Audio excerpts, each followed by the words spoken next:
अस्सलामुअलैकुम। अस्सलाम वालेकुम। जैसा कि हमने पहले भी वीडियो शेयर करी थी, ये मेरे हस्बैंड है और ये मज़दूरी करते हैं तो हमारा गुज़र बसर होता है। लेकिन पिछले 1 साल से ये काम नहीं कर सक रहे, मज़दूरी नहीं कर सक रहे क्योंकि इनको बीमारी हो गई थी हेपेटाइटिस सी और इनको काफ़ी मसले हो रहे थे। मतलब काम वगैरह नहीं किया जा रहा था, सांस फूलती थी इनकी और मतलब जिगर खून नहीं बना रहा था और जोड़ जोड़ में दर्द हो रहा था, तो ये काम वगैरह नहीं कर सक रहे थे। तो हम लोग काफ़ी परेशान हुए, हमने काफ़ी इलाज करवाया, टेस्ट करवाए हमने। तो टेस्ट में फिर ये बीमारी आई थी कि इनको हेपेटाइटिस सी है, इनका जिगर जो है काम नहीं कर रहा, जिगर में काफ़ी मसले हैं। तो इलाज करवाया हमने काफ़ी, लेकिन हमारे पास जो भी जमा पूंजी थी हमने वो लगा दी। लेकिन डॉक्टरों ने फिर इनको बोला इंजेक्शन लगेंगे, 6 इंजेक्शन का कोर्स होता है ये और 25,000 का जो है ना एक इंजेक्शन पे ख़र्चा आता है। तो 6 इंजेक्शन वो लगवाने थे, लेकिन हम जैसे मतलब गरीब इंसान है, हमारे कमाई का कोई और ज़रिया नहीं है, यही मज़दूरी करते थे तो हमारे घर का गुज़र बसर होता है। लेकिन फिर हमारी जो सिस्टर है, नाज सिस्टर, उन्होंने उनसे हमारे कांटेक्ट हुआ और उन्होंने हमारी काफ़ी हेल्प करी। उन्होंने जैसा बोला कि मैं इलाज का जो भी है ख़र्चा वगैरह आपको मतलब उठाऊँगी, और उन्होंने हमारे घर का किराया भी दिया और राशन वगैरह भी हमारे घर में डलवाया। और उन्होंने 5 इंजेक्शन इनको लगवाने का जो था ख़र्चा दिया, सारा काफ़ी बड़ा अमाउंट दिया हमें उन्होंने, राशन भी डलवाया, घर का किराया भी दिया। तो इनके जो है 5 इंजेक्शन लग चुके हैं, जो हमारी नाज जो सिस्टर हैं उन्होंने ही लगवाए हैं। उनका बहुत बहुत शुक्रिया, जो हमारे इतने बुरे वक्त में उन्होंने हमारी इतनी हेल्प करी। एक इंजेक्शन अभी बाकी है लगना, तो जब एक इंजेक्शन वो भी इंशाल्लाह कुछ दिनों में लग जाएगा, 15-15 दिन का गैप होता है हर इंजेक्शन में, तो एक इंजेक्शन अभी लग जाएगा। लेकिन डॉक्टरों ने बोला है जब ये पूरा लग जाएंगे इंजेक्शन तो उसके बाद इनका टेस्ट होगा, तो टेस्ट में ही पता चलेगा कि इनकी बीमारी मतलब ठीक हुई है या नहीं हुई है। और वैसे भी जो है पहले की तरह ये मज़दूरी नहीं कर सकते क्योंकि अब इनमें मतलब वो नहीं है, ताकत नहीं है, क्योंकि इनका जिगर जो है काफ़ी डैमेज हो गया है। और क्या नाम है, हर 6 महीने में दोबारा टेस्ट हुआ करेंगे।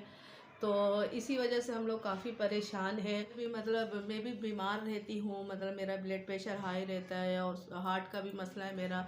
तो मैं बाहर मतलब मेहनत वगैरह मतलब जॉब वगैरह नहीं कर सकती हूँ। और मेरे जो बच्चे हैं, ये आप बच्चे देख सकते हैं, छोटे छोटे मेरे 4 बच्चे हैं। और तो इसी वजह से मैं बाहर जॉब नहीं कर सकती हूँ। मेरे जो बच्चे हैं उनको पीछे कोई भी देखने वाला नहीं है, तो हम लोग इस वजह से ज़्यादा परेशान हैं। और बच्चे हैं, और तो इसी वजह से मैं बाहर जॉब नहीं कर सकती हूँ। मेरे जो बच्चे हैं उनको पीछे कोई भी देखने वाला नहीं है, तो हम लोग इस वजह से ज़्यादा परेशान हैं। और बच्चे हैं, जो मेरे 4 बच्चे हैं, इनको हम पढ़ाई भी नहीं करवा सक रहे, हम नहीं अफोर्ड कर सकते। जो मेरा बड़ा बेटा था वो 9 क्लास में पढ़ता था, उसको भी हमने हटा दिया स्कूल से और मज़दूरी पे लगा दिया कि ताकि हमारे घर का थोड़ा बहुत निज़ाम चल सके, क्योंकि हमारे जो वाहिद यही कमाई का ज़रिया है, मतलब यही काम करते थे और हमारा कोई भी ऐसा कोई ज़रिया नहीं है जहाँ से हमारी आमदनी हो सके।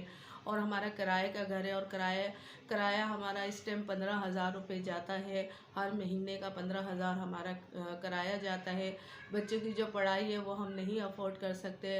तो जो भी मतलब हमारी ये वीडियो देख रहा है, तो आप लोगों से, बहन भाइयों से ये रिक्वेस्ट है, अगर कोई हमारी हेल्प करना चाहता है तो मतलब हमारे बच्चों का जैसे पढ़ाई का ख़र्चा वगैरह जो आता है, अभी हम एडमिशन वगैरह करवाएंगे तो एडमिशन की थोड़ी फ़ीस ज़्यादा होती है, मतलब कोरस लेना है और यूनिफॉर्म वगैरह ये सारा हमें, अगर हम गवर्नमेंट स्कूल में भी इनका एडमिशन करवाएंगे तो ये सारी चीज़ें हमें बाहर से ही लेना पड़ती हैं, यहाँ से गवर्नमेंट स्कूल में नहीं मिलती ये सारी चीज़ें, तो हमें बाहर से ख़रीदना पड़ेगी। मेरे 3 जो बेटे हैं, ये एक बेटी छोटी है, ये नहीं जाती स्कूल, बाकी जो 3 बेटे हैं वो स्कूल जाते हैं। एक 9 क्लास में है और जो जो 2 छोटे हैं वो 2 में है, एक 1 में है, तो वो स्कूल जाते थे, लेकिन हम नहीं अफोर्ड करते, हम नहीं कर सक रहे थे, तो हमने छुड़वा दी पढ़ाई। तो मैं चाह रही हूँ कि मैं दोबारा से अपने बच्चों को कुछ तालीम दिलवा दूँ, ताकि आगे जाके कुछ, जो मेरा बड़ा बेटा है अगर वो मैट्रिक कर ले तो उसको कोई जॉब वगैरह मिल जाए तो हमारी थोड़ी सी आसानी हो जाए। तो अगर कोई हमारे बहन भाई जो हैं कोई सपोर्ट करना चाहते हैं मेरे बच्चों को, जैसे तालीम वगैरह दिला दें, इनका महीने का एडमिशन के लिए ज़्यादा फ़ीस आएगी, मतलब 20-25 हज़ार एडमिशन के लगेंगे। फिर ये है कि महीने की फ़ीस हमारी 5 से 10,000 या 8,000 इस तरह से हो जाती है। मतलब अगर हम गवर्नमेंट में डलवाएं, क्योंकि यहाँ पे गवर्नमेंट भी स्कूल में फ़ीस जाती है, सालाना फ़ीस जाती है, ये सारे लगा के इस तरह से फ़ीस होती है, तो हम नहीं अफोर्ड कर सक रहे थे। तो और जो है मैं घर में भी कुछ ऐसा कारोबार करना चाहती हूँ कि छोटा सा मेरा एक कारोबार हो जाए, मैं कुछ कपड़े होलसेल से लाकर यहाँ पे सेल कर सकूँ।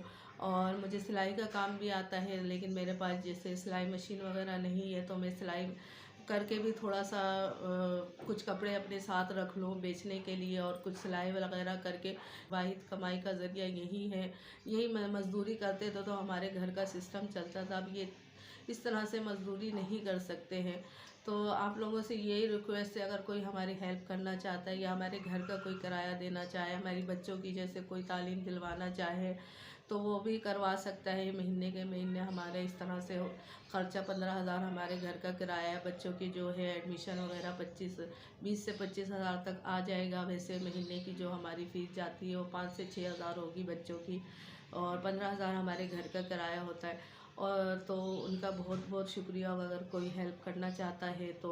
और अगर कोई जैसे थोड़ा सा कारोबार करा दे, कुछ कपड़े वगैरह ले लें हम होलसेल से और अपने घर में बैठकर ही सेल करें, तो इस तरह से जो भी है मतलब थोड़ी सी इन्वेस्ट करना पड़ती है इन कामों में ना, तो ये कारोबार हो जाता है छोटा सा। तो हमारे जो भी है 200-300 ऊपर रख के जो कपड़े बेचेंगे या जो सिलाई मशीन लेकर सिलाई वगैरह करेंगे, उनसे जो भी आमदनी होगी तो हमारे घर का जो है गुजारा होता रहेगा आस्ता आस्ता। तो यही रिक्वेस्ट है। और अगर कोई उधार देना चाहे तो हम उधार नाज सिस्टर के थ्रू अगर कोई उधार देना चाहे तो वो भी हम आस्ता आस्ता आप लोगों को वापस कर देंगे। अगर उनके थ्रू आप देना चाहे कोई भी उधार हो तो हम वो भी आपको आस्ता आस्ता वापस कर देंगे, ताकि हम थोड़ा सा कारोबार कर लें। और बाकी हम जो है आपको आस्ता आस्ता जैसे जैसे होता रहेगा हम वापस कर देंगे। बाकी ये कि नाज सिस्टर ने हमारी बड़ी हेल्प करी, इतने बुरे वक्त में उन्होंने हमारा बड़ा साथ दिया।